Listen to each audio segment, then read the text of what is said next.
دوستو آج انشاءاللہ دل کو سکون ملے گا سن کر، دل تھام کر بیٹھیں۔ بسم اللہ الرحمن الرحیم۔ انسان واحد ایسی مخلوق ہے ایسی مخلوق ہے جس کا زہر الفاظ میں ہوتا ہے۔ بے شک حضرت علی نے فرمایا، سحری سے چند منٹ پہلے اٹھ کر تہجد پڑھ لیا کرے۔ جب کوئی مسلمان تہجد پڑھتا ہے تو اللہ تعالیٰ اسے دیکھ کر مسکراتا ہے۔ اگر اللہ تعالیٰ نے تمہارے دل میں کچھ ڈالا ہے اور تمہیں دعا مانگنے کی توفیق دی ہے تو یقین رکھو نصیب میں بھی وہی ڈالے گا انشاءاللہ۔ دوستو قدر کرنا سیکھ لو، نہ ہی زندگی بار بار آتی ہے اور نہ ہی لوگ۔ 5 چیزوں کی 5 جگہ حفاظت کرو۔ 5 چیزوں کی 5 جگہ حفاظت کرو۔ نمبر 1 محفل میں زبان کی۔ نمبر 2 بازار میں آنکھ کی۔ نمبر 3 نماز میں دل کی۔ نمبر 4 دسترخوان پر پیٹ کی۔ اور نمبر 5 نگاہ میں حیا کی۔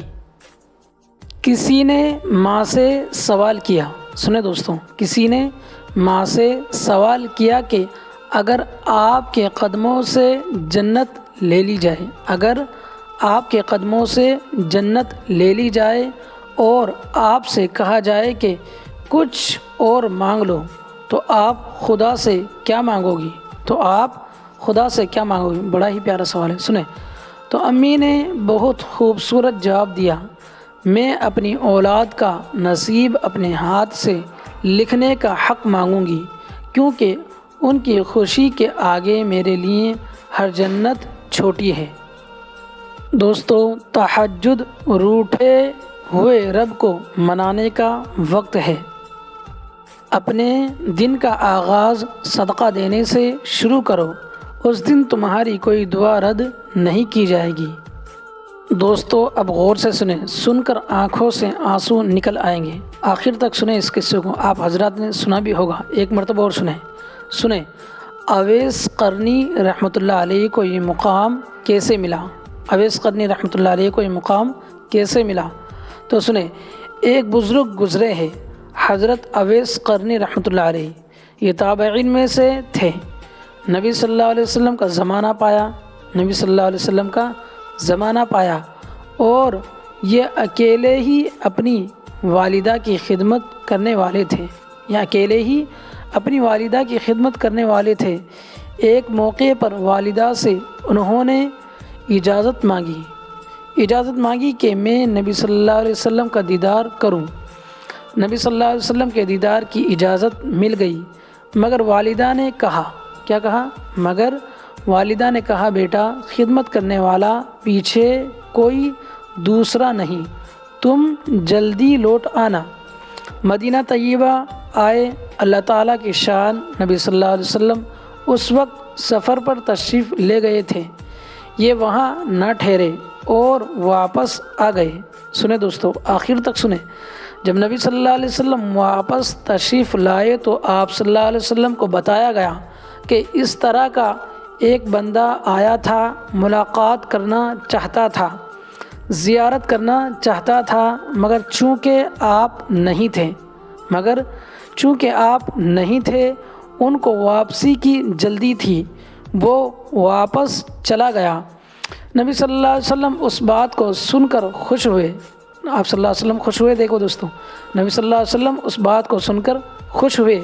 چنانچہ کتابوں میں لکھا ہے کہ نبی صلی اللہ علیہ وسلم نے اپنا ایک جبہ حضرت عمر رضی اللہ عنہ اور حضرت علی رضی اللہ عنہ کے حوالے فرمایا اور کہا کہ اس بندے کا نام اویس ہے، قرن قبیلے کا ہے، میرے اس جبے کو لے جانا اور جب وہ پہنے تو اسے کہنا کہ میری امت کی بخشش کی دعا کر دینا۔ دیکھو آپ صلی اللہ علیہ وسلم دعا کے لیے کرے اس ایک اویس قرنی صحابی سے رحمۃ اللہ علیہ سے کہ میری امت کی بخشش کی وہ دعا کر دے۔ یہ ماں کی خدمت کا اجر ہے دوستوں، یہ ماں کی خدمت کا اجر ہے کہ اللہ کے پیارے حبیب صلی اللہ علیہ وسلم بھی ہدیہ بھیج رہے ہیں اپنے جبے کا، اور ساتھ فرمائش فرماتے ہیں کہ آپ میری امت کی بخشش کی دعا فرما دیں۔ یہ ہے دوستو ماں باپ کی خدمت کا اجر، اس لیے ماں باپ کی خدمت کریں سبھی بھائی، اور نمازوں کا اہتمام کریں۔ دوستو اگر آپ سوچ رہے ہیں کہ ہر چیز آپ کے ہاتھوں سے نکل رہی ہے اور حالات آپ کے موافق نہیں ہیں، تو آپ ایک دفعہ اس درخت کے بارے میں ضرور سوچنا جو ایک ایک کر کے اپنے تمام پتے کھو دیتا ہے لیکن پھر بھی کھڑا رہتا ہے، اس امید پر کہ بہار کے دن آئیں گے۔ دوستو انسان کو اس کے حالات نہیں، خیالات پریشان کرتے ہیں۔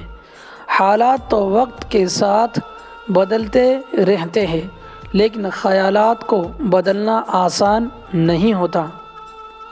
موت کا وقت نہ ہو تو موت خود زندگی کی حفاظت کرتی ہے، اور جب موت قریب آ جائے تو زندگی بھاگتے ہوئے جا کر موت کو گلے لگا لیتی ہے۔ غرور، کسی نے برف سے پوچھا تم ہر وقت اتنی ٹھنڈی کیسے رہ لیتی ہو؟ برف نے بڑا اچھا جواب دیا، میرا ماضی بھی پانی ہے اور مستقبل بھی پانی ہے، تو گرمی کس بات کی؟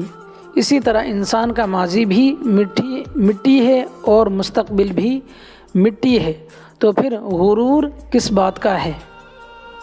گہری بات، جس طرح شبنم کے قطرے مرجھائے ہوئے پھول کو تازگی بخشتے ہیں، اسی طرح اچھے الفاظ مایوس دلوں کو روشنی بخشتے ہیں۔ بے شک حضرت عمر بن خطاب رضی اللہ عنہ کی 6 نصیحتیں سنیں دوستوں۔ جو آدمی زیادہ ہنستا ہے، نمبر 1، جو آدمی زیادہ ہنستا ہے اس کا رعب کم ہو جاتا ہے۔ نمبر 2، جو مذاق زیادہ کرتا ہے لوگ اس کو ہلکا اور بے حیثیت سمجھتے ہیں۔ نمبر 3، جو باتیں زیادہ کرتا ہے اس کی لغزشیں زیادہ ہو جاتی ہیں۔ جو باتیں زیادہ کرتا ہے اس کی لغزشیں زیادہ ہو جاتی ہیں۔ نمبر 4، جس کی لغزشیں زیادہ ہو جاتی ہے اس کی حیا کم ہو جاتی ہے۔ نمبر 5، جس کی حیا کم ہو جاتی ہے اس کی پرہیزگاری کم ہو جاتی ہے۔ نمبر 6، جس کی پرہیزگاری کم ہو جاتی ہے اس کا دل مردہ ہو جاتا ہے۔ بے شک محبت، اللہ تعالیٰ کو محبت ہے تم سے، اسی لیے وہ تمہیں آزما رہا ہے۔ تمہارے نصیب میں معجزے ہے تبھی وہ تڑپ بڑھا کر تمہیں خود کے قریب کر رہا ہے۔ دوستو جو کسی کا برا نہیں چاہتے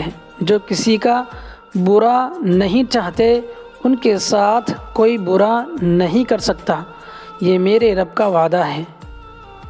صبر کرنے والا، ہر رکاوٹ میں کوئی نہ کوئی بہتری چھپی ہوتی ہے۔ دوستو ہر رکاوٹ میں کوئی نہ کوئی بہتری چھپی ہوتی ہے جو اللہ تعالیٰ تک لے جائے، اسے ٹھوکر نہیں کہتے۔ مشکلوں میں صبر کرنے والا ہمیشہ کامیاب ہوتا ہے۔ کیونکہ اللہ تعالیٰ آزمائش کے بعد ہمیشہ آسانی دیتا ہے۔ بے شک ہمت نہ ہارنا، بس تم ہمت نہ ہارنا دوستو، خود کو اکیلا نہ سمجھنا، اللہ تعالیٰ تمہارے ساتھ ہے۔ اللہ تعالیٰ تمہارے ساتھ ہے، وہ تمہاری زندگی سے سارے غم، مشکلیں، تکلیفیں ایسے نکال دے گا کہ تم حیران ہی رہ جاؤ گے۔ دوستو قرآن پاک کہتا ہے اپنے دشمنوں کی چالوں سے پریشان نہ ہوا کر، اپنے دشمنوں کی چالوں سے پریشان نہ ہوا کر، بے شک تمہارا رب سب سے بہترین چال چلنے والا ہے۔ ہاں دوستو اللہ پاک ہم سب کو کہنے سننے سے زیادہ عمل کی توفیق عطا فرمائے، اور جو غلطیاں کوتاہیاں ہوئی ہو پڑھنے میں انہیں معاف فرمائے، آمین یا رب العالمین۔ وآخر دعوانا ان الحمد للہ رب العالمین۔